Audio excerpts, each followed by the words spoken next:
Welcome everyone, welcome to prep with me. আজকে আমরা আরও একটা টেক ভিডিও নিয়ে এসেছি। আজকের যে টেক ভিডিওটা সেটার যে সাবজেক্টটা সেটা হচ্ছে প্রিস্ট্রেসড কংক্রিট। তো প্রিস্ট্রেসড কংক্রিট সম্পর্কে পড়তে গেলে আগে আমাদেরকে যেটা জানতে হবে সেটা হচ্ছে যে আরসিসি এবং পিসিসি সম্পর্কে। তো প্রথমে যখন কংক্রিট তৈরি করা হলো, সেই যে কংক্রিটটা তৈরি হলো তাতে শুধুমাত্র যে নর্মাল কংক্রিট দিয়ে যে জিনিসটা তৈরি করা হলো সেটাই হচ্ছে পিসিসি, অনলি কংক্রিট। মানে এতে কি থাকবে? সিমেন্ট থাকবে, এগ্রিগেট থাকবে। এবারে এগ্রিগেটের ভিতরে কোর্স এগ্রিগেট, ফাইন এগ্রিগেট রয়েছে, আর এর সাথে কি থাকবে? ওয়াটার থাকবে। তো এটাকে আমরা বলছি পিসিসি। বাট যখন পিসিসির ক্ষেত্রে কি হলো, দেখা গেল পিসিসি হচ্ছে টোটালি ব্রিটেল। পিসিসি হচ্ছে টোটালি ব্রিটেল। ব্রিটেল ম্যাটেরিয়াল হওয়ার মানে হচ্ছে যে এখানে একটা সাডেন ফেলিয়ার হয়। এটা আমরা জানি যে ব্রিটেল ম্যাটেরিয়াল হলে আমরা সাডেন ফেলিয়ার সেখানে শো করবে, এবং সাডেন ফেলিয়ার হলে পরে অনেক রকমের প্রবলেম হচ্ছিল এবং লাইফ রিস্ক অনেক বেশি হয়ে যাচ্ছিল। এবং আমরা জানি যে ব্রিটেল ম্যাটেরিয়াল সিআরে অনেকটা সেফ, বাট যখনই আমরা এটাকে টেনশনে নিয়ে যাচ্ছি তখন সেক্ষেত্রে কিন্তু সেটা অনেক উইক। ব্রিটেল ম্যাটেরিয়াল টেনশনে উইক। তাই কি করা হলো, পিসিসির সাথে কিছু রিএনফোর্সিং ম্যাটেরিয়াল অ্যাড করা হলো। সেটা স্টিল হতে পারে, বাম্বু হতে পারে। তো রিএনফোর্সিং ম্যাটেরিয়াল ইউজ করার ফলে কি হলো, যে ব্রিটেল ম্যাটেরিয়ালটা ছিল আমাদের পিসিসি, সেটা কি হয়ে গেল? রিইনফোর্স সিমেন্ট কংক্রিট হয়ে গেল। এর ফলে এখানে একটা স্ট্রেন কম্প্যাটিবিলিটি এলো। এই স্ট্রেন কম্প্যাটিবিলিটির জন্য কি হলো, যে স্ট্রাকচারটা তৈরি হলো সেই স্ট্রাকচারটা কম্প্রেশনের সাথে সাথে টেনশনেও সমান পারদর্শী হয়ে উঠল। এবং এই স্ট্রাকচারটাকে কিসে পরিণত করা গেল, যে স্ট্রাকচারটাতে কিন্তু আর সাডেন ফেলিয়ার হবে না। এটা আমরা কিন্তু সেখানে প্রোভাইড করতে পারলাম। এবারে আরসিসি এবং পিসিসির যে ইতিহাসটা বা হিস্ট্রিটা আমরা জানলাম। তো একইভাবে যখন কি হচ্ছিল, কিছু কিছু জায়গাতে অনেক বেশি পরিমাণে লোড আসছিল, হিউজ পরিমাণে লোড আসছে। এবারে হিউজ পরিমাণে লোডকে কাউন্টার করতে গেলে কি হচ্ছিল, যে সেকশনগুলো আমাকে বানাতে হচ্ছিল সেই সেকশনগুলোর ডেপথ বা থিকনেস, যেটাই বলবো ডেপথ বা থিকনেস, সেটা আমাকে অনেক বেশি করে দিতে হচ্ছিল। ডেপথ বা থিকনেস যেটা, সেটা আমাকে অনেক বেশি করতে হচ্ছিল। যার ফলে কি হচ্ছে, যে সেই সেকশনটা আমাদের কাছে ইকোনমিক হচ্ছিল না, প্রচুর টাকা পয়সা খরচা হচ্ছিল। তখন যারা ইঞ্জিনিয়ার ছিল তারা চেষ্টা করতে লাগলো যে সেটাকে কি করে কমানো যায়। তো এই সমস্ত কিছুর সাথেই কোরিলেট করে নিউ জেনারেশনে যে স্ট্রাকচারটা উঠে এলো বা যেটা এলো আমাদের সামনে, সেটা হচ্ছে প্রিস্ট্রেসড কংক্রিট। এই ইস্যুটাকে সলভ করার জন্য, যে আমার ডেপথ বা থিকনেসটা বেড়ে যাচ্ছে, একটা আনইকোনমিক্যাল সেকশন তৈরি হচ্ছে, সেটাকে ক্যান্সেল আউট করার জন্যই কী করা হলো, প্রিস্ট্রেসড কংক্রিটকে আনা হলো। তাহলে আমরা বুঝতেই পারছি যে প্রিস্ট্রেসড কংক্রিট এলে পরে কী হচ্ছে, যে সেকশনটা আমাদের রিডিউস হচ্ছে এবং মেটেরিয়াল কম লাগছে এবং অনেক বেশি পরিমাণে লোড, ম্যাক্সিমাম লোড সেটা নিতে পারছে। তাহলে লোড ক্যারিং ক্যাপাসিটিটা ম্যাক্সিমাম হয়ে যাচ্ছে, সেকশনটা রিডিউস হয়ে যাচ্ছে বা ইকোনমিক হয়ে যাচ্ছে। এবারে হচ্ছে সেই প্রিস্ট্রেসিংটা আমরা কিভাবে করছি, আর এর জন্য আমরা কোথায় যাব? IS 1343 এবং এটার লেটেস্ট যে এডিশনটা বেরিয়েছে সেটা হচ্ছে 2012। এই IS কোডকে ফলো করব আমরা প্রিস্ট্রেসের ক্ষেত্রে। তো প্রিস্ট্রেসকে আমরা দুভাগে ভাগ করে দিয়েছি, একটা হচ্ছে প্রি টেনশন, একটা হচ্ছে পোস্ট টেনশন। এবারে একটু এর ডিটেলিংটা দেখে নিই। যে একটা বিম রয়েছে, ধরে নিচ্ছি একটা বিম রয়েছে বা স্ল্যাব রয়েছে, সেখানে লোড পড়লে পরে কি হবে, যে এর নিচের যে অংশটা সেটা টেনশনে চলে যাবে এবং উপরের যে অংশটা থাকবে সেটা কি হবে, কম্প্রেশনে চলে যাবে। তো ব্রিটেল ম্যাটেরিয়াল যেহেতু কম্প্রেশনে এটা কি করবে, কম্প্রেশনে কিন্তু এটা রেজিস্ট হয়ে যাবে। বাট যখনই এখানে টেনশন আসবে, টেনশন এলে পরে এখানে কিন্তু ক্র্যাকস জেনারেট করবে। তাহলে ইঞ্জিনিয়ারদেরকে এটাই কিছু করতে হবে যে যাতে এই যে এন্ড পোর্শন বা নিচের পোর্শন বা বটম পোর্শন, সে বটম পোর্শনের টেনশন অ্যাট বটম যাতে মাস্ট বি লেসার, যাতে কি হতে পারে, টেনশন অ্যাট বটম যাতে কম হতে পারে। তাহলে আমাকে এমন কিছু করতে হবে, এমন কিছু ব্যবস্থা করতে হবে যাতে এই জোনের টেনশনটাকে আমরা কমিয়ে দিতে পারি। তাহলে এইখানে সেই জন্য কী আনা হলো, একটা হাই টেনসাইল একটা স্ট্র্যান্ডের আবিষ্কার করা হলো। তারপর সেই হাই টেনসাইল স্ট্র্যান্ডটাকে আগের থেকেই কি করা হলো, স্ট্রেস দিয়ে রেখে দেওয়া হলো। যার ফলে কি হলো, প্রিস্ট্রেসের ক্ষেত্রে আমি একটা বলি যে স্ট্রাকচারটা আগের থেকেই যখন আমি দিয়ে রাখলাম, স্ট্রাকচারটাকে যখন আগের থেকে আমি স্ট্রেস দিয়ে রাখলাম, স্ট্রাকচারটা আমার এরকম হয়ে রইল। ধরে নাও এটা হচ্ছে আমার কার্ভেচার হয়ে রইল উইদাউট লোড, এটা প্রিস্ট্রেসের ক্ষেত্রে। কিন্তু যখনই এতে আবার লোড পড়ে এলো, তখন কি হলো, লোড আসার পরেই এটা কিন্তু নিজের পজিশনে চলে এলো, স্ট্রেট হয়ে গেল উইথ লোড। ফলে স্ট্রাকচারটার ডিউরেবিলিটি বাড়লো, লোড ক্যারিং ক্যাপাসিটি বাড়লো, নিচে আমার টেনশন কমে গেল, ক্র্যাকস আসার চান্স কমে গেল, স্ট্রাকচারটা কি হলো, সেফ হলো অ্যান্ড ইকোনমিক হলো। এটাই হচ্ছে এখানের ফান্ডা। এবার আমরা চলে আসি একটু প্রিস্ট্রেসের কিছু প্রিন্সিপালে, দেখে নিই প্রিন্সিপালটা কীরকম বলছে। যেটা আমি বললাম সেটাই এখানে কীভাবে বলছে, যে prestressing is a method in which compression force is applied to the reinforced concrete section. The effect of pre-stressing is to reduce the tensile stress in the section to the point till the tensile stress is below the cracking stress.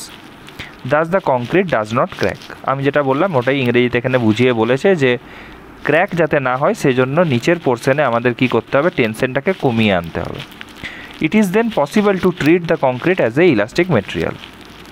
এবারে তো দুটো compressive force রয়েছে, একটা ওই internal prestressing force রয়েছে, একটা external force রয়েছে। তো এইগুলো যেমন ডিএল এলএল এইগুলো রয়েছে।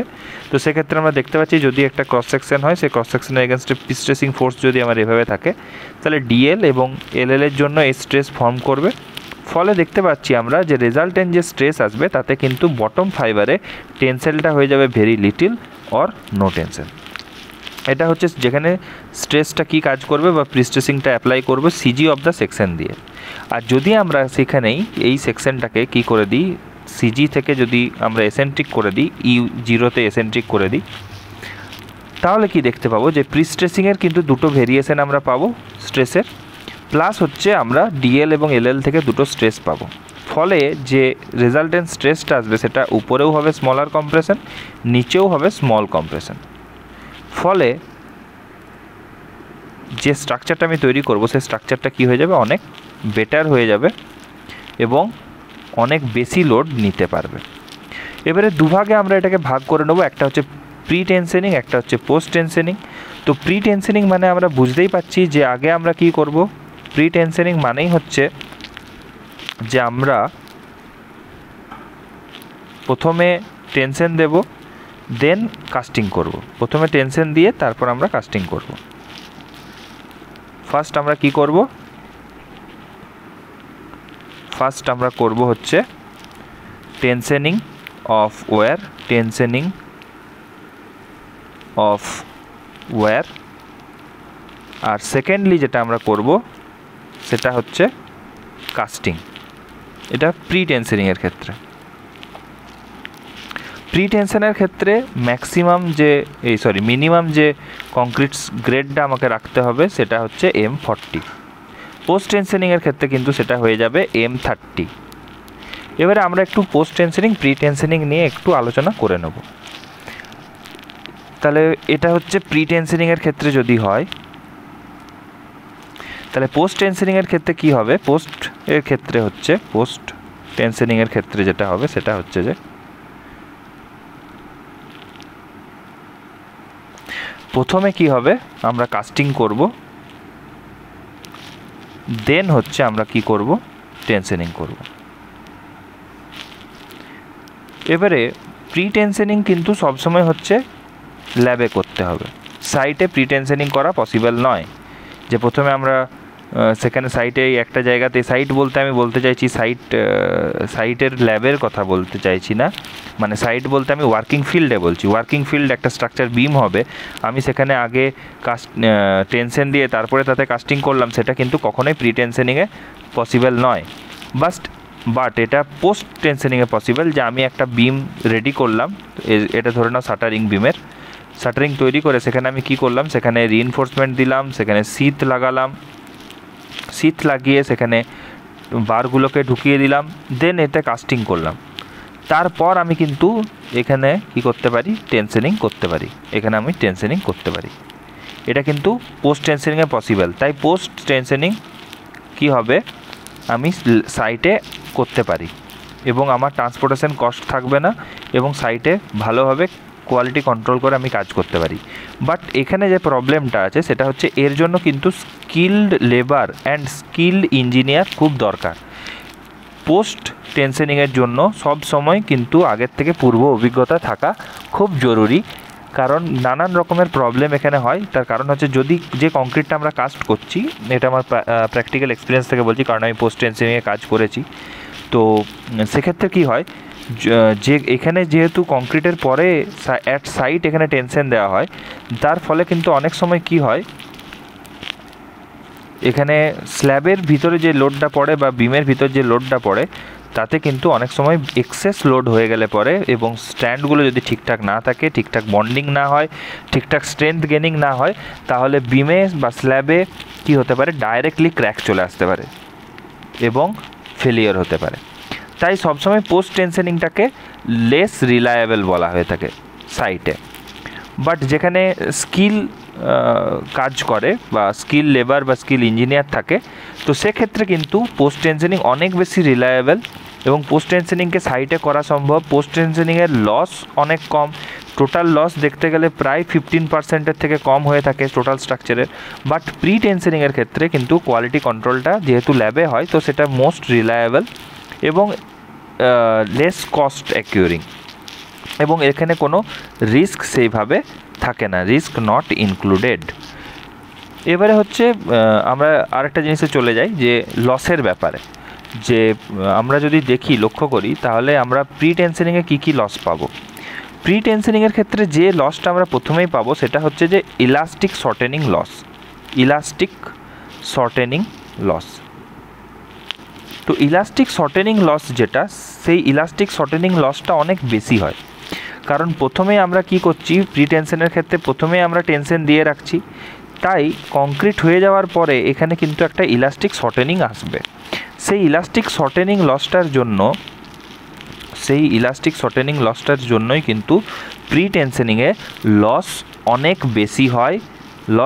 বেশি হয় পোস্ট টেনশনিংয়ের থেকে। পোস্ট টেনশনিং লসের থেকে প্রি টেনশনিং লসে অনেক বেশি কিন্তু লস লক্ষ্য করা যায়। এই ইলাস্টিক শর্টেনিং লসটা কিন্তু পোস্ট টেনশনিংয়ে দেখতে পাওয়া যায় না। দুটোর ক্ষেত্রে ক্রিপ লস এবং shrinkage loss, creep loss and shrinkage loss দুটোর ক্ষেত্রে কিন্তু হয়ে থাকে, দুটোর ক্ষেত্রেই লক্ষ্য করা যায় এবং রিল্যাক্সেশন লসও কিন্তু লক্ষ্য করা যায়। বাট পোস্ট টেনশনিংয়ের ক্ষেত্রে আমরা বুঝতেই পারছি যে যেহেতু পরবর্তীকালে আমাদেরকে এখানে লোড দিতে হচ্ছে, তো সেক্ষেত্রে পোস্ট টেনশনিংয়ের ক্ষেত্রে কিন্তু দুটো লস এক্সট্রা করে লক্ষ্য করা যায়। একটা হচ্ছে ফ্রিকশন লস, আরেকটা হচ্ছে অ্যাঙ্কার স্লিপ লস। এই দুটো লস কিন্তু এখানে এক্সট্রা করে পোস্ট টেনশনিংয়ে লক্ষ্য করা যায়।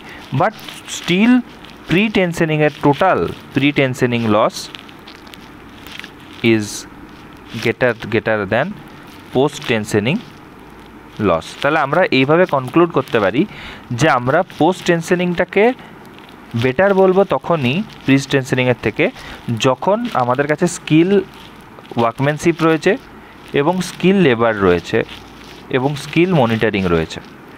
তো এই তিনটে জিনিস থাকলে তবেই আমরা বলবো যে post tensioning is best. But pre টেনশনিংয়ের রিস্ক কম, আমার টাকা পয়সাও কম লাগছে, তো প্রি টেনশনিং সেক্ষেত্রে সুবিধা রয়েছে। তো প্রি টেনশনিং কোথায় হয়ে থাকে? বড় বড় যে স্টেডিয়াম রয়েছে, আমি যেখানে কাজ করেছি তার ভিতরে রাজগীর স্টেডিয়াম রয়েছে। রাজগীর স্টেডিয়ামে কিন্তু সমস্ত কিছুই হচ্ছে প্রি টেনশন করে সেখানে করা হয়েছে গ্যালারিটাকে। আর আমি সাউথ পয়েন্টে যেখানে কাজ করেছি সেখানে কিন্তু পোস্ট টেনশনিং করে করা হয়েছে বিল্ডিংয়ের বড় এরিয়া যেটা রয়েছে, একটা বিম, অনেকগুলো বিম দিয়ে পরে গঠিত একটা টোটাল সেকেন্ড ফ্লোরের উপরে একটা ভেহিকেল রাখার জায়গা বানানো হয়েছে। তো যাতে সেখানে লং স্প্যানকে কাভার করা যায় এবং লং বিমকে যাতে এখানে কাভার করা যায়, সেজন্য এখানে কি করা হয়েছে? পোস্ট টেনশনিং করা হয়েছে। তো দুটো রকম কাজেরই এক্সপিরিয়েন্স আমার কাছে এই জন্য রয়েছে। এবারে আমরা কয়েকটা ছবি দেখে নিই। আচ্ছা, এখানে যেটা আমরা দেখে নিই সেটা হচ্ছে যে প্রি টেনশনিংয়ের ক্ষেত্রে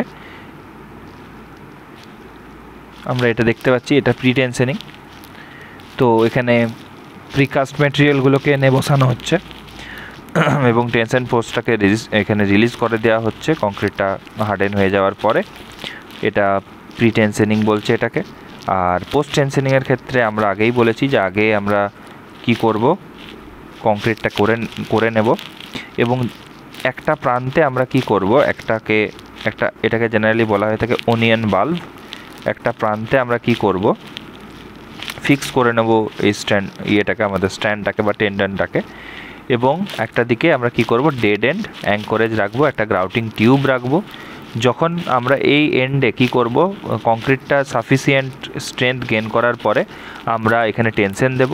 টেনশন দেওয়ার পরে আমরা উপরের যে গ্রাউটিং টিউব রয়েছে সেই গ্রাউটিং টিউবে করে আমরা কি করব, এই গোটা সিথটাকে, এই যে মেটাল সিথটাকে আমরা কি করব, এখানে গ্রাউটিং করে দেবো। তো এইগুলো আমাদেরকে জানতে হবে এবং যারা অলরেডি এর উপর কাজ করেছে তারা সেগুলো জানে অলরেডি। এবং পোস্ট টেনশনিংয়ের ক্ষেত্রে এরকম একটা প্রোফাইল তৈরি হয়, প্রোফাইলটাকে আমরা এইভাবে কাজ করে থাকি। এবং জেনারেলি আর একটু বেটার করে বললে পরে এটাকে যদি আমি একটা প্ল্যান দেখাই, তাহলে এইদিকে যদি একটা অনিয়ন বাল্ব তৈরি হয় তাহলে সেক্ষেত্রে এখানে এইদিকে ওপেন থাকে, আর এইদিকে নেক্সট যেটা থাকবে সেটা এদিকে অনিয়ন বাল্ব তৈরি হবে এবং এদিকে ওপেন থাকবে, আবার এখানে অনিয়ন বাল্ব তৈরি হবে, আবার এদিকে ওপেন থাকবে। সো জিগজ্যাগলি এভাবে তৈরি করা হয় এবং তারপর কংক্রিট হয়ে যাওয়ার পরে এতে কখন কংক্রিট হয়ে গেল, তারপর এতে একটা করে এতে লোড দেওয়া হয়ে থাকে।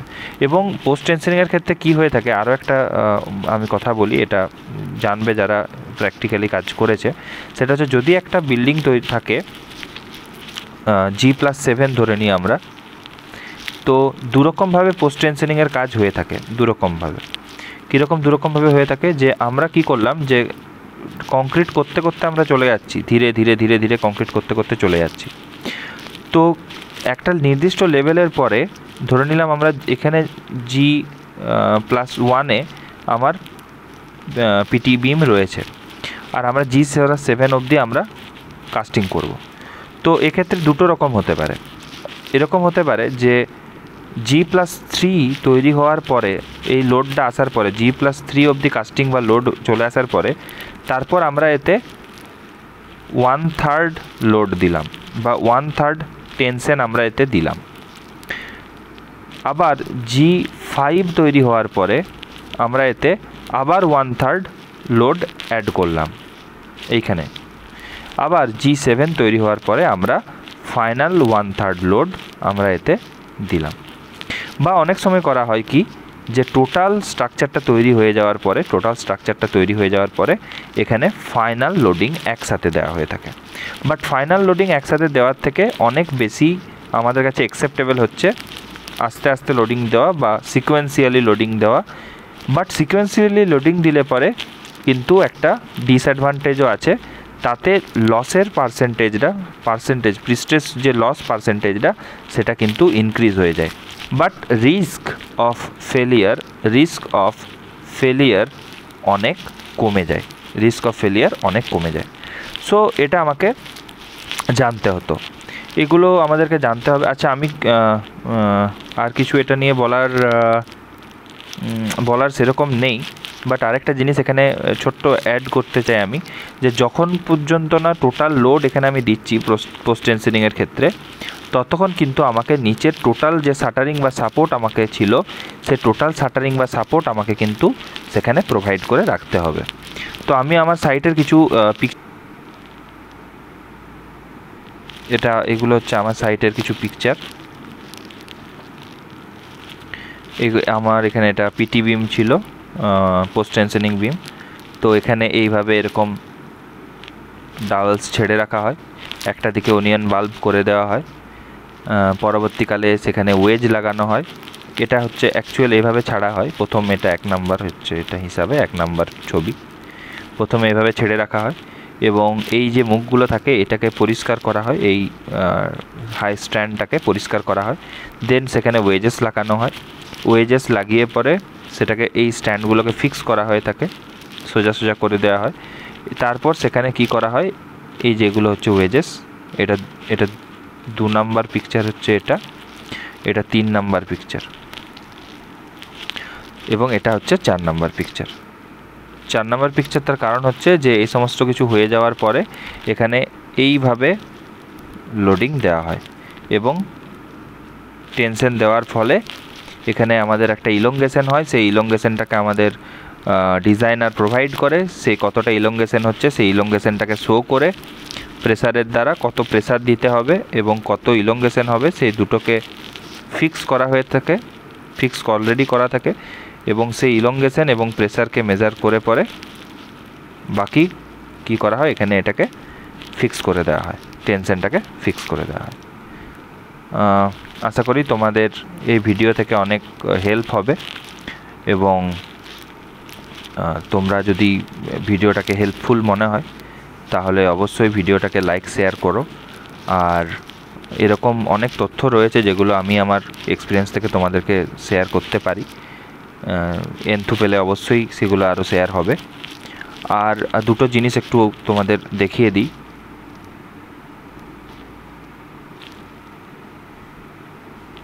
হ্যাঁ, আরও দুটো জিনিস তোমাদেরকে দেখিয়ে দিই। একটা হচ্ছে যে 1343/2012 যেটা রয়েছে, এই কোডটা তোমরা দেখতে পারো, কারণ এই কোডটাই হচ্ছে আমাদের, এই কোডে কী কী রয়েছে সেটাকে দেখে নিই। এটা প্রিস্টেসের কোড, হ্যাঁ, 2012 এডিশন। এখানে রয়েছে সেকশন 2তে রয়েছে material workmanship inspection and testing, এগুলো সমস্ত কিছু এখানে রয়েছে।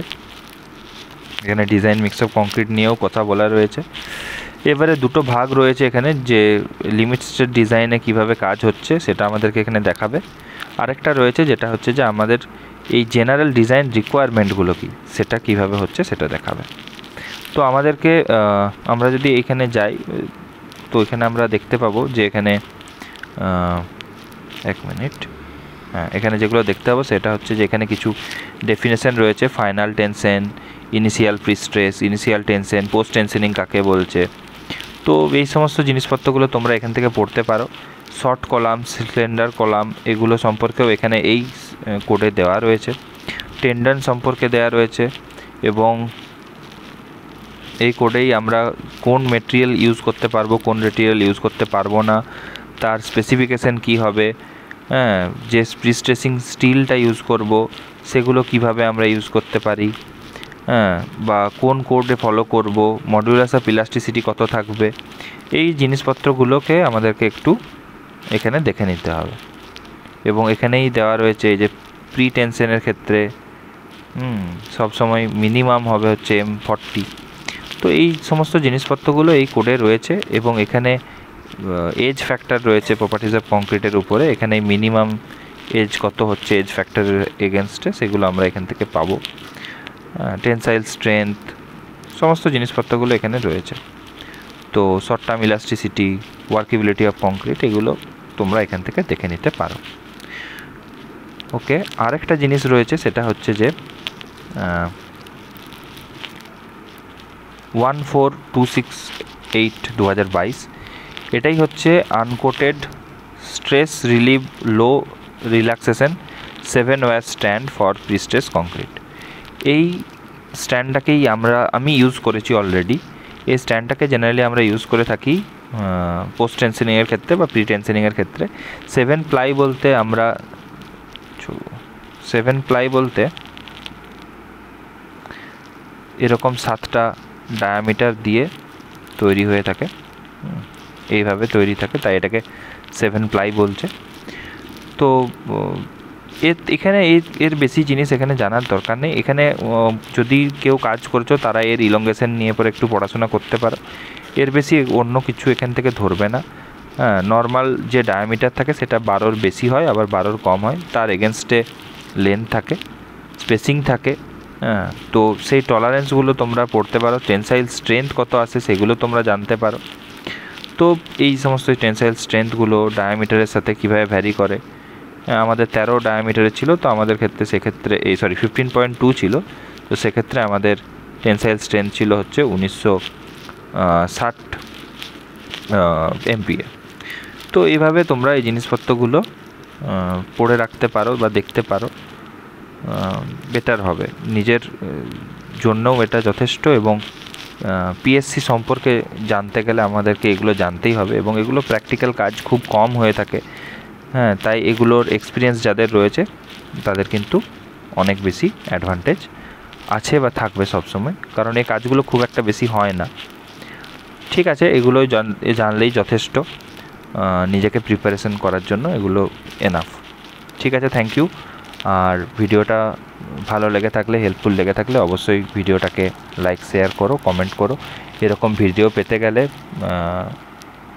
সাবস্ক্রাইব করো, চ্যানেলটাকে গ্রো করাও, তাহলে আমি আরও এন্থু পাবো এবং আরও এরকম নতুন নতুন এবং এক্সপিরিয়েন্সের ভিডিও তোমাদের কাছে নিয়ে আসার চেষ্টা করব।